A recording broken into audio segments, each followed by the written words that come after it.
tugas pada mata kuliah Qawaid At-Tadlis, maka kami dari kelompok 7 ingin mempresentasikan hasil makalah kami yang bertemakan ilmu jar wa ta'dil. Baiklah, sebelum membahas lebih jauh apa itu jar wa ta'dil, maka sebelum itu perlu kita ketahui bahwa definisi jar wa ta'dil itu seperti apa. Maka jar menurut yang kami pahami, yakni jar itu secara bahasa melukai, sedangkan menurut istilah jar adalah menunjukkan sifat-sifat tercela yang terdapat pada diri seorang rawi, yang dengannya adanya sifat tersebut dapat merusak keadilannya sehingga riwayatnya menjadi lemah dan ditolak.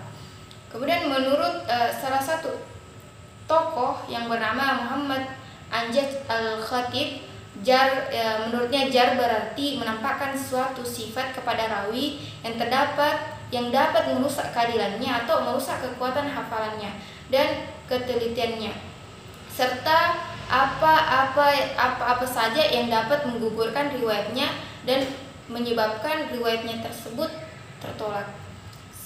Kemudian kata at-ta'dil, dari segi bahasa at-ta'dil berasal dari kata al-adl yang berarti keadilan atau sesuatu yang dirasakan lurus atau seimbang.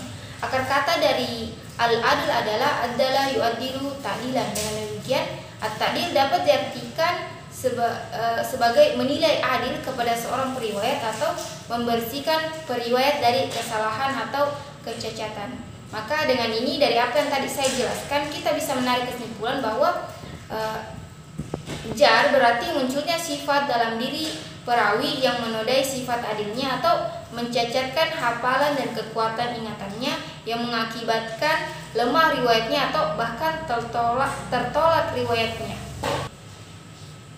Sedangkan at-ta'dil berarti menilai adil seorang periwayat hadis dengan sifat-sifat tertentu yang membersihkan dirinya dari kecacatan berdasarkan sifat yang tampak dari luar. Kemudian urgensi dari mempelajari ilmu jar wa ta'dil ini. Ilmu jar wa ta'dil ini sangat penting untuk mengetahui benar atau tidaknya suatu hadis dalam hal penyadarannya kepada Rasulullah SAW, karena dengan ilmu ini kita dapat membedakan para perawi hadis yang dapat diterima atau tertolak hadisnya. Seperti yang kita ketahui bahwa hadis merupakan sumber penjelas kedua setelah Al-Quran, maka sangatlah penting untuk menjaga keautentikannya dengan cara menjaga dan memastikan bahwa sumbernya aman dan terhindar dari ketidakpercayaan. Contohnya yakni dengan menelusuri sanadnya, yang mana sanad ini berisikan tentang para perawi hadis. Mengapa demikian? Sebab kualitas hadis, berkualitas atau tidaknya hadis itu dilihat dari para perawinya. Sebagaimana yang disampaikan oleh Nur ad-Din dalam bukunya Manhaj al-Naqd fi Ulum al-Hadis, yang kemudian dikutip oleh Muhammad Ismail Maghdadin, bahwa ilmu jar at-ta'dil ini adalah alat untuk mengukur tingkat keterpercayaan para periwayat hadis sehingga dapat dibedakan antara hadis yang dapat diterima riwayatnya dengan hadis yang tertolak riwayatnya. Kemudian untuk selanjutnya yakni rangkaian sanad hadis. Adapun rangkaian sanad hadis ini terdiri dari 4. Yang pertama sahabat, yang kedua tabi'in, yang ketiga tabi'in, dan yang keempat yakni mudassir. Terus untuk pembahasan selanjutnya dibahas oleh teman saya. Langsung saja kepada pembahasan kaidah-kaidah yang berhubungan dengan jar wa ta'dil. Nah, terkadang ada seorang perawi dikatakan siqah oleh kritikus hadis yang ini dan dikatakan tidak siqah oleh kritikus lain hadis lainnya. Nah, oleh karena itu kita harus belajar dulu mengapa penetapan ini, bagaimana penetapannya ta'dil, bagaimana penetapannya jar. Nah, adapun ta'dil, pernyataan yang membuat seorang itu dikatakan sebagai periwayat dan adil bisa diterima tanpa menyebutkan alasannya. Sebab menurut pendapat yang sahih dan masyhur, hal ini karena penyebab ta'dil banyak sekali, teman-teman. Sehingga sulit untuk menghitung, karena mu'adil akan perlu mengatakan dia tidak melakukan demikian, dia tidak melakukan dosa ini, dia melakukan demikian, dan seterusnya banyak sekali teman-teman. Jadi tidak perlu dikatakan alasan ketika menyebutnya orang ta'dil. Tapi sedangkan jar sendiri berbeda. Jar, ketika kita melakukan jar, kita harus seorang kritikus hadis harus menyebutkan apa kesalahan-kesalahannya. Karena di samping muhaddis pada umumnya berbeda pendapat mengenai sebab-sebab jar sendiri. Nah, adapun minimal orang yang dapat melakukan kritikus, menurut pendapat yang sahih dan masyhur, itu minimal paling tidak bisa dikatakan oleh satu orang. Sedangkan pendapat lainnya minimal atau paling tidak harus ada dua periwayat, dua kritikus hadis yang mengatakan dia adil atau tidak. Nah, oke, terkadang ada mengatakan ini sikah, periwayat ini sikah, kadang juga mengatakan periwayat ini tidak sikah. Nah, ketika terjadi pertentangan antara pendapat yang satu dengan pendapat yang lainnya, maka kita harus menggunakan kaidah-kaidah ini. Ada 5 kaidah. Yang pertama, pentakdilan didahulukan daripada pentajrihan. Apa maksudnya? Bila seorang periwayat dinilai terpuji oleh seorang kritikus dan dinilai tercela oleh kritikus lainnya, yang didahulukan adalah yang berisi pujian. Alasannya karena sifat dasar dari seorang periwayat adalah terpuji, sedangkan sifat tercela merupakan sifat yang datang kemudian, teman-teman. Selanjutnya, poin kedua, jar didahulukan daripada al-ta'dil. Maksudnya, bila seorang kritikus dinilai tercela oleh seorang kritikus, seorang periwayat dinilai tercela oleh si kritikus dan dinilai terpuji oleh kritikus lainnya, yang mengatakan celaan itu lebih paham terhadap pribadi periwayat yang dicelanya. Selain itu yang menjadi dasar untuk memuji seorang periwayat harus persangkaan baik, teman-teman.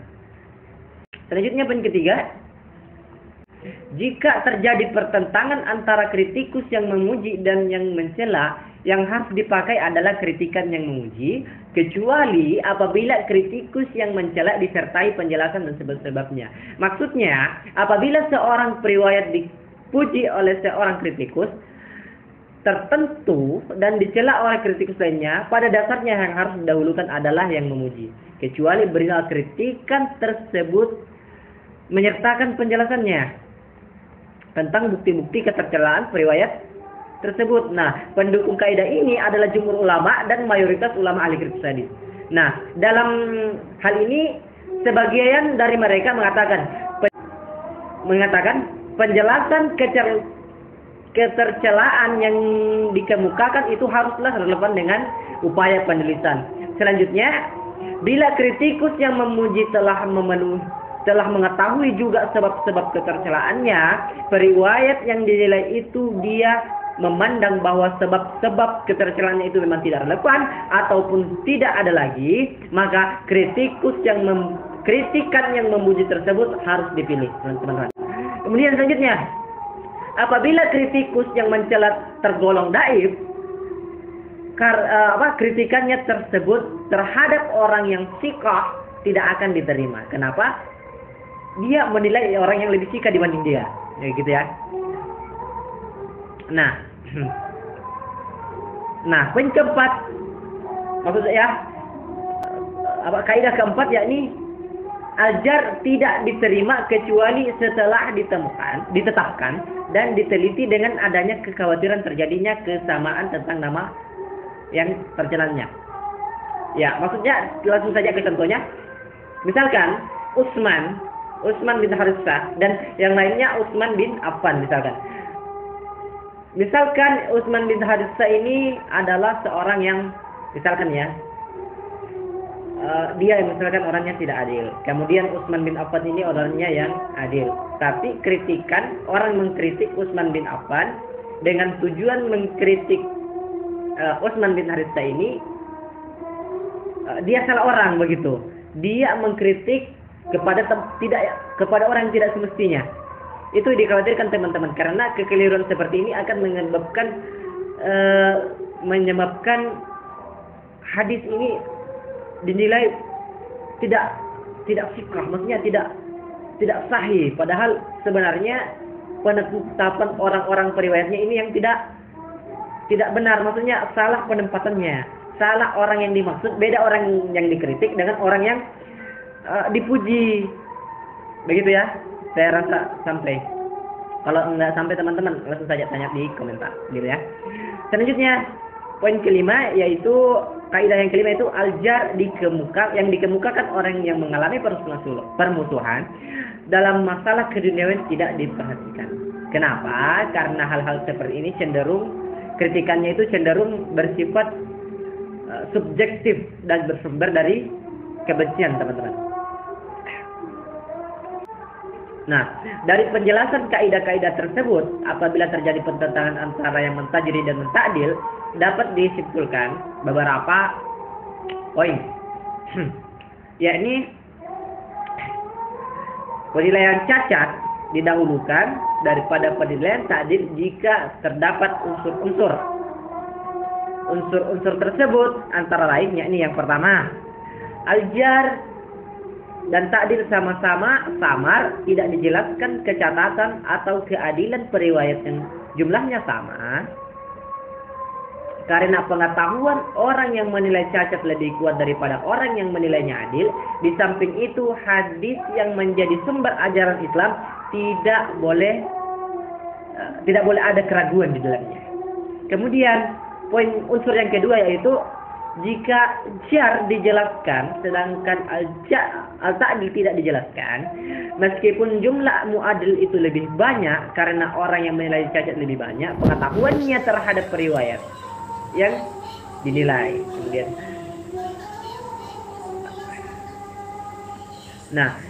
jika jar dan ta'dil sama-sama dijelaskan sebab kecatatannya dan keadilannya, kecuali jika al-mu'adil menjelaskan bahwa kecacatan tersebut telah hilang atau belum terjadi pada saat hadis tersebut diriwayatkan, atau kecacatannya tidak terkait dengan hadis dan diriwayatkan, maka yang didahulukan adalah ayat jar, teman-teman.